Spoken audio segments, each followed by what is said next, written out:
हरे कृष्णा। राधे राधे। हम सभी साधक वैदेही की आत्मकथा श्रवण कर रहे हैं।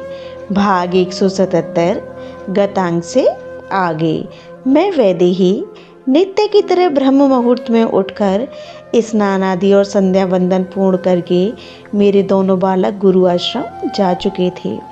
मैंने उन्हें देखा, वो अभी भी तनाव में थे। उन्हें अभी तक इस बात का दुख था कि माँ का हृदय हमने दुखाया है।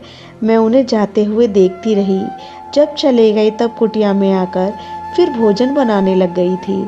पर कुछ समय बाद ही मेरे बालकों की आवाज़ आई। मैं चौंकी, इतनी जल्दी कैसे आ गई ये बालक? वो दूर से ही मुझे पुकारते हुए आ रहे थे। माँ माँ माँ, क्या बात है, क्यों इतने उत्साहित हो? मैंने लव से ही पूछा। फिर कुश की ओर देखा। माँ, हम कल अयोध्या जा रहे हैं, लव ने मुझे कहा। क्या? पर क्यों? किसने कहा तुमसे? मैंने बहुत सारे प्रश्न कर दिए थे। माँ, हमारे गुरुदेव ने हमें आज्ञा दी है कि हम अयोध्या जाएं। कुछ बता ही रहा था कि महर्षि मुझे कुटिया के बाहर ही खड़े दिखाई दिए। मैं उठी। आइए महर्षि। मैंने उनको कुटिया में आसन दिया। महर्षि, ये बालक क्या कह रहे हैं? ये अयोध्या जा रहे हैं।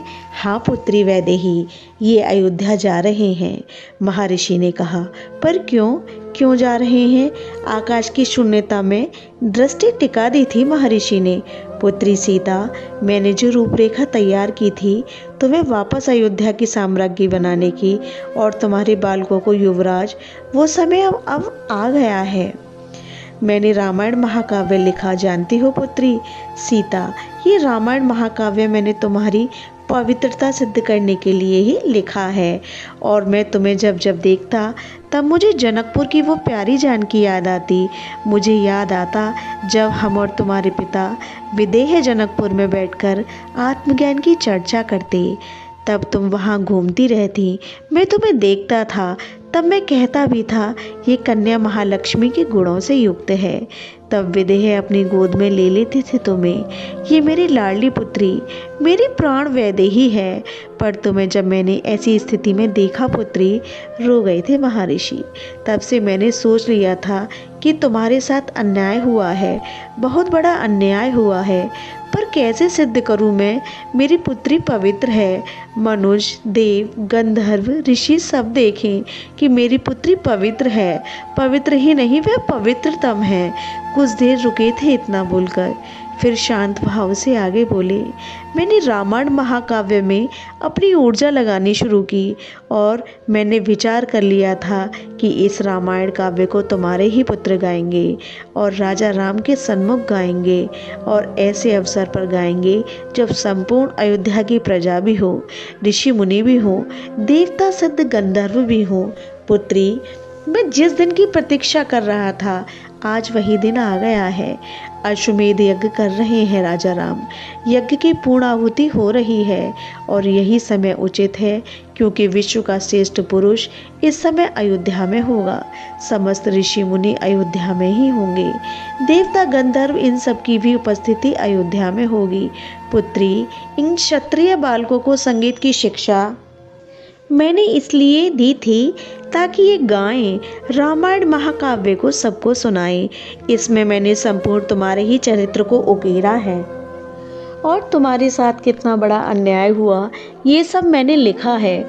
सब सुनेंगे क्योंकि तुम्हारे ये पुत्र बहुत सुंदर गाते हैं। गुरुदेव, हम इस धनुष को लेकर जाएंगे, साथ में भैया कुश तलवार भी ले चलें? लव ने पूछा। नहीं, अस्त्र शस्त्र नहीं ले जाओगे तुम लोग, महर्षि ने दो टूक कह दिया था। गुरु मना कर दे तो श्रद्धालु शिष्य फिर प्रति प्रश्न कहाँ भी कहाँ है, करता भी कहाँ है। कुछ लव सिर झुकाकर खड़े रहे। वत्स, एक बात और सुनो, तुम्हें कल ब्रह्म मुहूर्त में ही अयोध्या के लिए प्रस्थान करना है, महर्षि ने आदेश दिया। इनके साथ कौन जाएगा? मेरा वात्सल्य पूछ रहा था। कोई नहीं, ये दोनों अकेले जाएंगे, महर्षि ने कहा। और कोई शस्त्र नहीं, मात्र एक एक वीणा और जलपान करने के लिए कमंडलू। फल फूल मार्ग में वृक्षों से तुम्हें प्राप्त होते रहेंगे और अयोध्या में जाकर तुम्हें आनंद से रामायण का गान करना है। याद रहे वत्स, तुम्हें अपने काव्य से अयोध्या का हृदय जीतना है। ये कहते हुए महर्षि का मुखमंडल सूर्य के समान तेजपूर्ण हो गया था। बस अयोध्या में तुम्हें कोई भी कुछ भी उपहार दे उसे स्वीकार नहीं करना और राजा राम के सामने तुम्हें अपने गायन की श्रेष्ठतम प्रस्तुति देनी है। यही तुम्हारा लक्ष्य है। लव के मस्तक में हाथ रखते हुए महर्षि ने कहा, राजा राम की सेना को जैसे तुम दोनों ने शस्त्रों से जीत लिया था, ऐसे ही बस तुम्हें इस बार अपनी कला से, अपने गायन से उनका हृदय जीतना है। काव्य से रस की सृष्टि होती है, काव्य हृदय को झकझोरता है। इतना कहकर महर्षि चले गए थे। ब्रह्म मुहूर्त में जाना है कल इन्हें अयोध्या। कभी इन्होंने नगर देखा ही नहीं है। मेरी ममता उमड़ रही थी। मैं देखती रही अपने बालकों को। अपने पिता के पास जा रहे हैं ये। पुत्र, अयोध्या में किसी का अपमान मत करना। पुत्र, अयोध्या में सब तुम्हारे सम्मानित हैं और श्री राजा राम को साष्टांग प्रणाम करना। मैं इतना ही बोल पाई थी। यह प्रसंग अब यही विश्राम लेता है। हरे कृष्णा, राधे राधे।